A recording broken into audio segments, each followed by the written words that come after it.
In this week's episode of the Stockscores Market Minutes, we're going to examine the question of whether it is time to buy stocks again. I'll also do my regular analysis of the markets, and we're going to look at the day trade of the week on GDRX.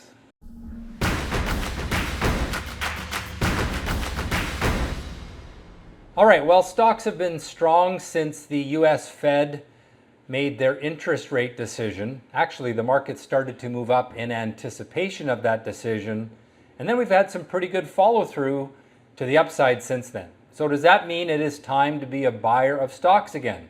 It's the first time in many months that we've seen strength in the market.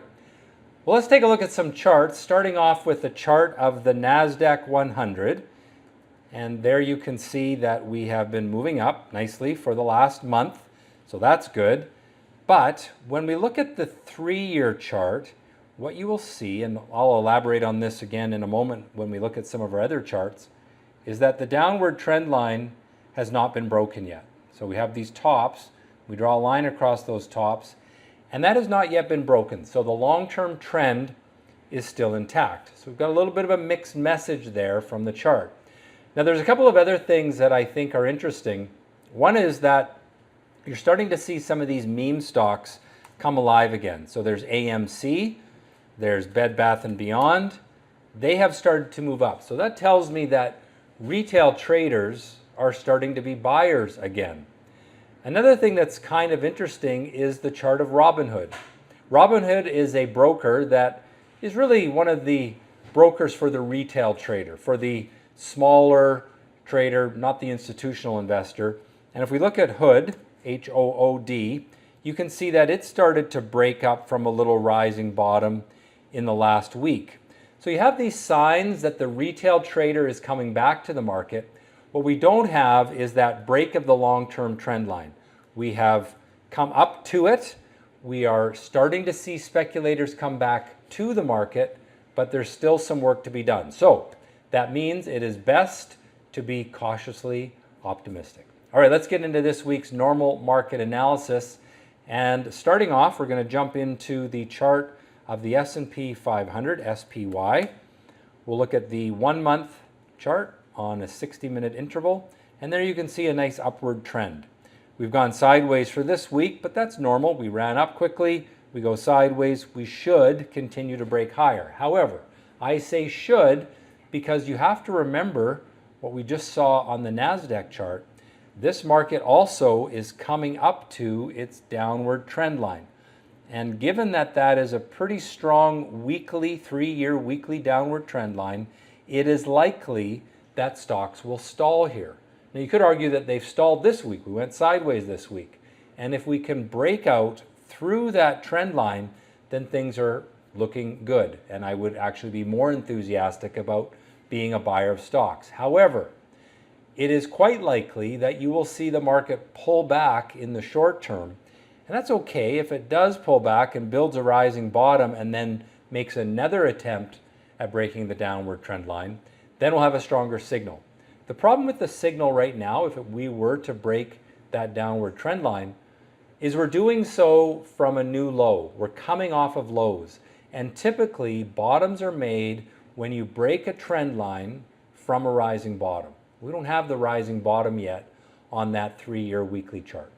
Let's take a look at the Canadian market. T.XIU is the symbol for the TSX 60. And you can see on the short-term chart, the 1-month, 60-minute, we've made some gains there as well. Not as good as the US markets. Of course, the Canadian markets didn't get beat up as much as the US markets, so they didn't have as much to come back from, but certainly they are dragging a little bit behind the US markets. Let's take a look at the 3-year weekly on the TSX as well. And they're a similar situation. You can see that we're bumping up against this downward trend line. We're coming off of lows. I would like it a lot more if we can break the downward trend line from a rising bottom. All right, well, a real important factor for the Canadian markets is the commodity prices. USO is the chart for oil that I like to use. And you can see that oil has sold off this past week. And I think what's a little bit concerning is that it's breaking down from a falling top. So there's your weekly chart top, and then the previous one is there. We went parabolic. We still got this long-term upward trend line here, but this one has been broken, and now we're breaking down from a falling top. I think we're likely headed down toward that longer-term upward trend line. Not a terrible thing. I mean, the long-term trend is still up for this market, for oil, but got to be a little careful in the short term because I do think some weakness could be coming. Let's take a look at gold, GLD, and you can see that gold made a decent little rally in the last week, week and a half, but it's still below its downward trend line. It's kind of stuck right at it. And so the expectation is that we will pull back here, try to build the rising bottom, and then break out through it. Short term, I wouldn't be surprised if gold pulls back a little bit. Let's take a look at currencies. UUP is the symbol for the US dollar. And one of the reasons gold has been able to find a little bit of price ascension is because the US dollar has been coming lower. But look at the big picture. The US dollar is still in that long-term upward trend. Money is still flowing into the US as a safe haven.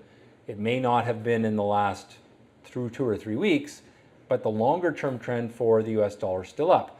We got to watch to see if we're going to roll over and break that upward trend line and head lower. Let's take a look at Bitcoin, Gbtc. We've had some stability in the cryptocurrencies, but not really much strength. Look at the volume is light. Yes, it hasn't been going down like it was. It's been more or less sideways for a little while, but we still don't see buyer enthusiasm.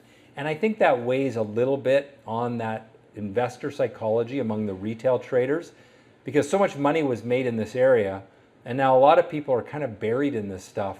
They're not making, they don't want to sell because they bought at higher prices. It really weighs on psychology. Final chart I want to look at is the chart of TBT, which is basically a proxy for interest rates. If this is going up, interest rates are going up. Well, it's been going down for the last 6 weeks. That's probably given the market a little bit of a reason to be in a buying mood, because we saw interest rates go up very sharply, a little bit parabolic, a little bit emotional, and now they're pulling back. But look what happened on Friday. We had that little break higher, which could be the market here breaking up off of that upward trend line.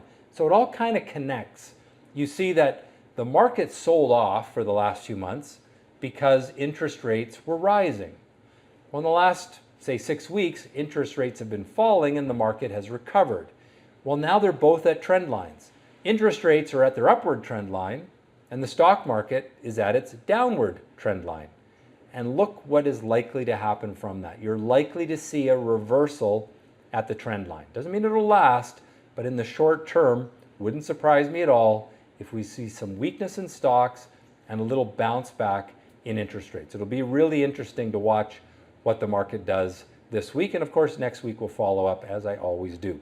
All right, well, let's take a look now at the day trade or my ratings first. US stocks, neutral long-term, bullish short-term, same for Canadian stocks.